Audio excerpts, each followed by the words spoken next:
Good morning, ladies and gentlemen. I'm Chakao, Member of Parliament for Richmond and Amapo riding, and I'm pleased to be joined by MP Taco Wen Porter, MP for Langley Township, Fraser Heights. Today, I have the privilege of introducing the Honourable Pierre Poilievre, leader of His Majesty's Loyal Opposition and the Conservative Party of Canada. Pierre grew up in Alberta as the adopted son of two school teachers. He lived in Ottawa with his wife and their children when Latino and Cruz. As a member of Parliament and former minister, he helped the previous Conservative Party cut taxes, balance budgets, delivered affordable homes, and crack down on crime and corruption.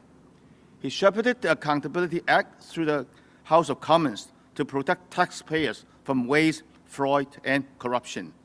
When he was housing minister, the average home cost $450,000, and the average one-bedroom rent was just $970. People could afford homes in a safe neighborhood and good food on their tables. As vice chair of the Commons Financial Committee, he was the first major voice in Parliament to warn that massive money printing deficit would lead to inflation. While Mark Carney wrongly predicted prices would go down, Pierre also led the charge against carbon tax, toughening laws to fight crime, banning drugs, and unlocking resources. Liberals who demonized him for this principled stance have now all agreed he was right and claim to agree with him. In the most recent election, he got more votes than any Conservative leader in our history, the largest share of votes since 1988, adding 2.5 million more votes and 25 more seats than the prior election, all with major gains among youth and working people. But he has only begun. After Liberals doubled housing costs, inflated food prices, and unleashed crime on our streets, Pierre is fighting back. His purpose is a Canada with strong take-home pay, safe streets, and secure borders in a self-reliant economy. Ladies and gentlemen, please give a warm welcome to Canada's next Prime Minister, Pierre Poilievre. Thank you, Chakao. Thank you, Chakao. Merci beaucoup, Chakao. Merci d'être là. Merci à mon ami Taco Van Pop. Content d'être de retour en Colombie-Britannique.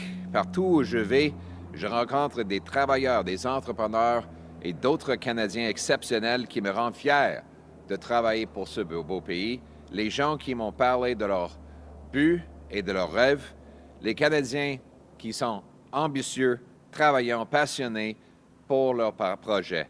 Ils veulent un gouvernement qui se tasse du chemin et qui est de leur côté. Ils veulent un gouvernement qui vit selon ses moyens, qui laisse davantage dans les poches des Canadiens et qui leur permettent de progresser avec leur travail acharné. C'est ça la promesse du Canada. Travailler fort vous permettre d'acheter une belle maison, d'avoir d'épicerie et de l'essence abordable dans des communautés sécuritaires. Mais les libéraux ont brisé cette promesse. Ils ont doublé le coût du logement, doublé les files d'attente pour les banques alimentaires. Ils ont doublé la dette nationale avec des déficits inflationnistes. Les jeunes ne peuvent plus acheter des maisons. Les familles doivent compter chaque dollar pour faire leur épicerie, faire le plein d'essence et pour payer leur hypothèque ou leur loyer. Les conservateurs continuent de se battre pour vous. On se bat pour réinstaurer la promesse du Canada avec des plus gros chèques de paie, des rues sécuritaires, des frontières solides dans un pays autonome. Mark Carney a dit que le prix qui devrait être jugé par le prix à l'épicerie.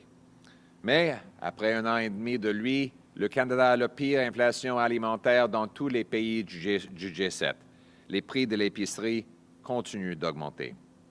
Les Canadiens sont forcés d'utiliser leur économie ou de s'endetter pour acheter ce dont ils ont besoin. Ils doivent maintenant payer $1,80 pour chaque... ils doivent maintenant $1,80 pour chaque dollar de revenu. Ça, c'est le taux d'endettement le pire dans le G7. Et maintenant, les Canadiens ont plus que jamais besoin d'un répit. Mark Carney veut augmenter la taxe sur l'essence de 10 sous le litre en septembre et 4 sous le litre pour le diesel. L'essence n'est pas un luxe. Une hausse de la taxe sur l'essence est une hausse dans le coût de la vie pour tout ce qui est transporté en camion. Nos camionneurs remplissent leurs camions avec de diesel pour nous transporter des produits essentiels à nos vies. Nos travailleurs dans la construction doivent remplir leurs camions pour faire leur travail.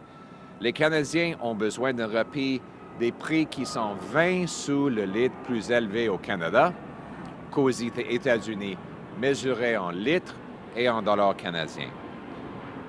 Donc, c'est pour ça que les Canadiens ont besoin d'un répit. Et c'est pourquoi les conservateurs revendiquent d'annuler la hausse de la taxe sur l'essence et d'appuyer le plan conservateur d'éliminer toutes les taxes sur l'essence d'ici le 1er juillet, afin d'économiser 1 000 $ pour chaque famille, 20 $ pour faire le plein et 25 sous le litre.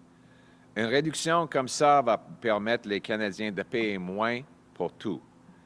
Finalement, on veut que le premier ministre tienne sa promesse de négocier une victoire face aux États-Unis. Il a promis un bon deal. Donc, pas de tarifs sur les autos, l'aluminium, le bois d'œuvre et l'acier, en plus d'une exception totale aux règles de Buy America.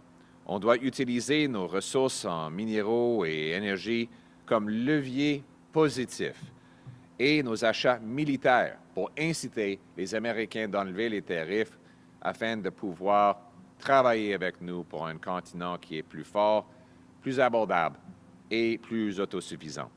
Il faut que M. Carney arrête de faire des concessions sans rien obtenir en retour pour le Canada. Le premier ministre a gaspillé 1 an et demi. Il est temps maintenant de tenir sa promesse et de dire la vérité. Il n'a pas dit la vérité sur le pont Gordie Howe, là où il a dit qu'on allait avoir les revenus pour rembourser notre dette pour la construction avant de payer les Américains le péage. C'était pas vrai. On paye maintenant 50 % du péage aux États-Unis pour un pont que les contribuables canadiens ont bâti à 100 %. Ces genres de concessions sont inacceptables. On veut des victoires promises par M. Carney. C'est le temps que le gouvernement serre sa ceinture pour que vous vous laissez davantage dans vos poches et vous permette d'avoir une vie abordable. On va rendre le Canada abordable chez nous, sécuritaire chez nous et maître chez nous. Thank you very much. It's great to be back here in beautiful British Columbia. Everywhere I go, I meet workers, small business owners, tradespeople, firefighters, police officers, farmers, and other extraordinary Canadians who make me proud to fight for this country. They tell me about the businesses they hope to launch, the projects they hope to advance, the communities they hope to serve. Different people with different dreams, but all ambitious, hardworking, and hoping against hardship for a better future. They're all asking for the same thing, a government that is out of their way, out of their pockets, and off their backs. A government that lives within its means, leaves more in your pocket, and lets you get ahead. A government that restores the promise of Canada. The simple deal that anyone from anywhere can achieve anything, that hard work gets you a great life, an affordable house that you can own and pay off, meat and potatoes on the dinner table, living on a safe street under our proud flag, a country that is affordable, safe, and where everyone is Canadian first. It used to be that families could fill up the minivan, load the kids up for hockey, and head to the rink without worrying whether they could afford pizza on the way back from the game. Seniors could fill their tanks without emptying their bank accounts and drive over to visit their grandchildren. Welders, renovators, and landscapers could fill their trucks to do their jobs without worrying about how they would pay the way to do it. That was the deal. If you worked hard, you could afford food, fuel, and homes without counting every single dollar or tossing and turning at night. That promise is broken after a decade of liberal inflation. They doubled housing costs, doubled food bank lineups, and doubled the debt. Young people can no longer afford homes, families cannot afford groceries, mortgage payments are rising. And instead of cutting taxes on home building, Mark Carney is bailing out banks and developers. He's, the Liberals inflated the condo market here in Vancouver, and when the condo market crashed, they want to step in with Canadian tax dollars to bid the prices back up and fill the pockets of the Liberal club. Mark Carney wants to fill the pockets of his friends and force young people to pay twice for the same condo, once through their taxes to fund the bailout, and again to pay the inflated prices that he's bidding up on the condos that they buy. According to the Office of the Superintendent of Bankruptcy, consumer insolvencies have now reached 38,000 families in the second quarter of 2026, the worst since the Great Global Recession. They say that BC now stands for Bring Cash. After Carney doubled the deficit and brought in his newly renamed carbon tax, food prices are now rising faster than at any other G7 country. It's no wonder. 76% of Canadians say their biggest household cost is groceries. And in Carney's first year in office, the economy actually shrank from Q1 2025 to Q1 2026, the first full year of Carney. Our economy shrunk in size, the only G20 country to have that. And today we have data from the OECD that out of 38 countries it tracks, Canada's growth under Carney has been the second worst out of 38. In every quarter he's been in power, we've lost net investment. But meanwhile, the Liberal club is getting richer through carve-outs, handouts, and bailouts. He's ultimately taking your money and giving it to your friends. But Conservatives are fighting back. We'll restore the promise of Canada with stronger take-home pay, safer streets, secure borders, and a self-reliant country. We want to start by saving you money and making your dollar go further. The Liberals plan to raise the gas tax in September when Canadians can least afford to pay. Here in Vancouver, it now costs $2.03 a litre, one of the highest in any jurisdiction in North America. That makes the cost of driving kids to school and hockey, or God forbid, taking them on a vacation, among the highest in our continent. All because Liberal taxes, a weak dollar, and red tape make gas prices 20 cents a litre higher in Canada than they are south of the border in dollar litre equivalent. When Conservatives first called on Mark Carney to take all taxes off gas and diesel until the new year, Canadians were struggling already. But since then, things have gotten worse. That's why Conservatives are calling on the Carney Liberals to cancel their September gas tax hike and eliminate all gas taxes from now until at least Canada Day. This Conservative tax cut would save families 25 cents a litre, $20 a fill-up, and about $1,000 between now and Canada Day. That means keeping the fuel excise tax off, removing GST on gas and diesel until Canada Day, and permanently scrapping the industrial carbon tax and the fuel standard tax. This would lower the price at the pump and make groceries, home building materials, and other products that are transported more affordable for Canadians. They would allow factories to move goods to market to compete with our neighbours to the south. They would boost small business incomes and allow them to hire more and charge less. They would lower the cost of shipping food, saving Canadians at the grocery store. The government's own spring estimate, you wonder, how are we going to pay for it? Well, the government's own spring estimate said that a 10% increase in oil prices would give us $2.6 billion in extra income tax revenue. Well, we've seen that oil prices have been up far more than that 10%, and we estimate the government is going to get about $6 billion of windfalls from higher oil prices, and we want every penny to go back into the pockets of hardworking, overcharged Canadian families and seniors who are filling up at the pump. With all this money pouring in, we don't want Carney to blow it. We want Canadians to have it. Making Canada affordable and strong also means protecting property rights and clearing the way for homes, jobs, and resources. That's why we're also here in British Columbia calling on the Carney Liberals to direct their lawyers to fight for property rights in the courtroom, including by arguing that fee-simple home ownership takes priority over any other claim.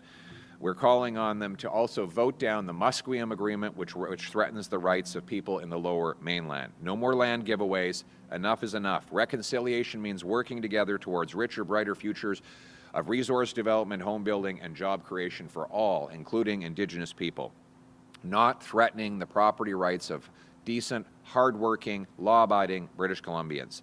Making Canada affordable and self-reliant also requires a deal with the U.S. We're cheering for the Prime Minister to keep his promise. He said he would negotiate a win with a good deal. That means no tariffs on autos, aluminum, lumber, and steel, and a full exemption to Buy America law. Canada must use our minerals, energy, and massive military purchases as positive leverage to incent the Americans to open up their markets to Canadian workers and products. But the Prime Minister must also tell the truth, no more falsehoods. He claimed that Canada would get all of its debt paid back on the Gordie Howe Bridge before sharing tolls on that bridge. That was false. He falsely claimed that we would get all the money, and then we realized that he was giving half of it to the U.S., even though they paid nothing for the bridge. So either he knew what he was saying was false and said it anyway, or he didn't read the deal that he signed. I don't know what is worth. Either way, he's got to tell the truth. No more concessions without wins for Canada. He's wasted a year and most of our leverage. It's time for him to turn our leverage into results. My job is to fight for lower costs for the common people, for the jobs of the auto workers, lumber workers, steel workers, and aluminum workers. Conservatives will continue to do that. We will unleash our economy, unblock our resources, greenlight big projects, boost take-home pay for our workers, and it starts by canceling this Liberal tax hike, extending relief until at least Canada Day. Let's allow Canadians to keep more money in their pockets. Let's restore the promise of Canada and make this the richest country on earth. Affordable at home, safe at home, and strong at home. Thank you very much. Thank you. We'll now take questions from reporters. Please identify yourself and your outlet. One question each. Hi, Jared Yeager here with Sitka Media. So yesterday in Vancouver, there were two protests, one against the Iranian regime and another where the regime flags were flown proudly. For a lot of people at the latter, they would see the Israeli or the American flags as the terrorist regime. So I'm wondering, what's your take on the idea that one man's freedom fighter is another man's terrorist? And in Canada, how do you balance the need to protect free speech with tackling the promotion of terrorist organizations?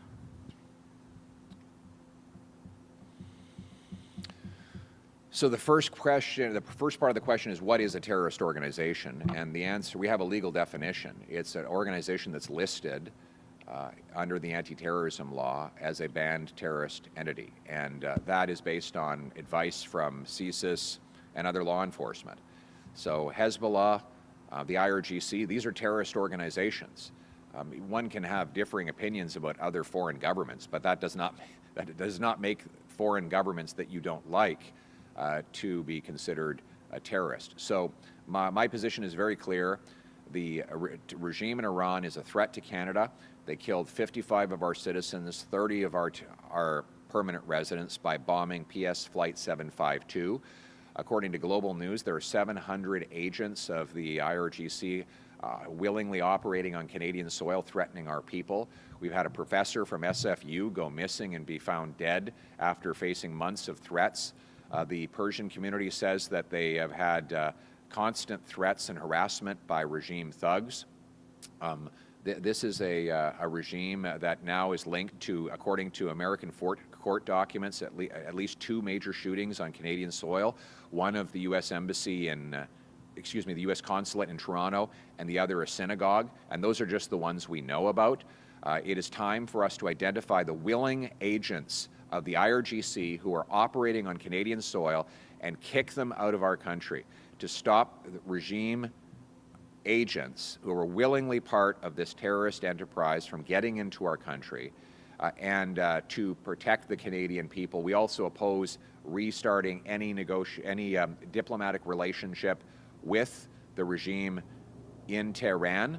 We stand on the side of Canadians of all backgrounds, but particularly Jews and Persians who are being targeted relentlessly on Canadian soil because of this Liberal government's absolute failure to protect our security and defend our borders. Thank you. Navrahi with CBC News. Should Canada accept deal with USA with no lumber relief? Is it better Canada try to strike a deal for tariff relief for some sector but not all of them? And do you think Canada should retaliate if US does impose the tariff on Wednesday? Thank you for your question. It is unacceptable for there to be U.S. tariffs on Canadian lumber. We have right now, since Mark Carney took office, American tariffs on Canadian lumber have tripled. And in return, he's made endless concessions. So the approach of Mr. Carney has failed demonstrably and has threatened the jobs of British Columbians and all Canadians. 30 mills have closed in British Columbia under the Liberals' watch as a result of their diplomatic failures. Prime Minister Harper successfully negotiated a zero tariff rate on Canadian lumber and a full refund of earlier collected tariffs. It's time for Mark Carney to keep his promise that he would negotiate a win and get the tariffs off Canadian softwood lumber. No more concessions while getting nothing in return. We have to stand up and fight for our country. I should just add, I think there's no reason why the Prime Minister can't get a great deal on Wednesday. That's what he promised in the election. He said he'd negotiate a win, and we're cheering him on because we as Conservatives will always put Canada first. Hi, Jessica from Snow Goose Media.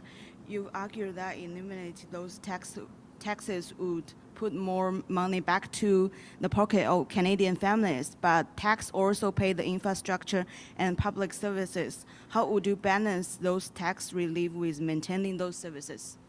Yes, thank you. Very good question. So first of all, the Liberal government is receiving about $6 billion of extra revenue that they didn't expect to get as a result of higher oil prices driving up the profits of Canadian energy companies. The question is, what do we do with that money? We don't think it should be used for yet more government spending that will ultimately be wasted. We think that that money should go back into the pockets of hardworking Canadians struggling to fill up their tanks and buy groceries. We also know that this is the most wasteful government probably in Canadian history. Mark Carney has increased government spending as a share of our economy to the highest level in 30 years. It's time to cut back on bureaucracy, consultants, foreign aid, handouts to fake and phony refugees, corporate welfare to Liberal insiders like the condo bailout. Cut all of that waste, and then we will have more money to leave in people's pockets. Bring down the cost of government so we can bring down the cost of living. Mr. Poilievre, Chris Aller, Global News. Your candidate in North Vancouver said that he has heard when door knocking that you as a leader are divisive in the extreme. What should your candidate say when he said that? Your candidate in North Vancouver. I'm you're asking on behalf of my colleagues in Ottawa. Your candidate in North Vancouver said that he has heard when door knocking that you as a leader are divisive in the extreme. What should your candidate say when he hears something like that? Well, first of all, this is again the Liberals misrepresenting what my candidate actually said. What he actually said is that he strongly supports me becoming the next Prime Minister of Canada, and that he wants to fight alongside me to make the community and the country affordable, safe, and strong again. So I regret that the Liberals have misrepresented what he said, and that the Global News has reproduced that misrepresentation. Thank you. Mr. Poilievre, Yes. Sean Chang, CTV News. What would you say to any of your MPs who are worried about losing their own seat?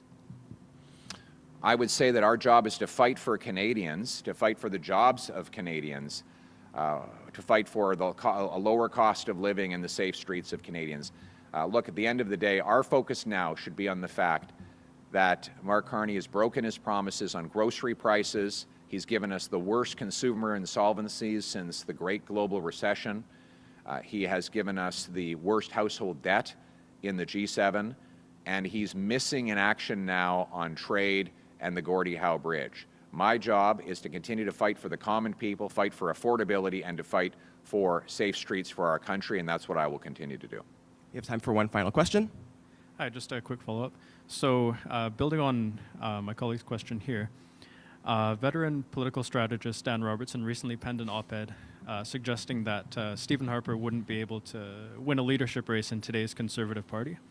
Do you agree with that? And what do you think has changed in the party since then? And just to clarify his question, I think he meant your candidate has heard from people at the doors. He hasn't said it himself. It's people at the doors who are saying that. So. Well, first of all, the Liberals misrepresented what the candidate said, And unfortunately, Global then reproduced what they misrepresented. So that's unfortunate, but the reality is, what is the Conservative Party today?